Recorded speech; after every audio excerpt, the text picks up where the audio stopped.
আমি একটা কথা বলি ভাই, শোন, আমি কামরুল বদুল চেয়ারম্যানের ভাই, আমি আলতাফ সাহেব হলো আমাকে আত্মীয়, ঠিক আছে।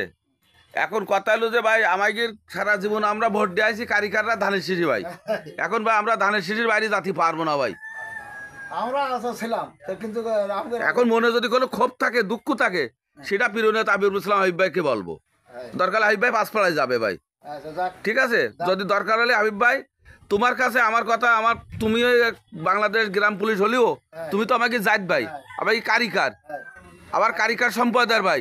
এখন মনে ক্ষোভ দুঃখ যদি কেউ যদি কোনো অবিচার অত্যাচার করে থাকে, ও ভাই মনের থেকে বাদ দিতে হবে ভাই, হ্যাঁ ঠিক আছে ভাই। আমি তোমার কথাটা হাবিব ভাইয়ের কানে জানাই দেবো।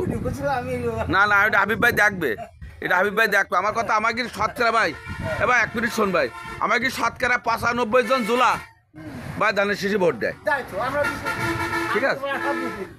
এখন এই কারণে কিন্তু আমি গিয়ে পাড়ায় সেদিন আলম প্রায় 5-4.5 লাখ টাকা নেব, নিয়ে আবার মাইজোর করতে মানুষ আলম, হ্যাঁ আচ্ছা তো আপনার করি তো তাই দিলাম, তাহলে ঢুকিয়ে দেবো না, তারপর টাকা নেই, একজনের মারফত টাকা নেই, তারা মারতে শিখছে। কার কাছে নেছে টাকাটা?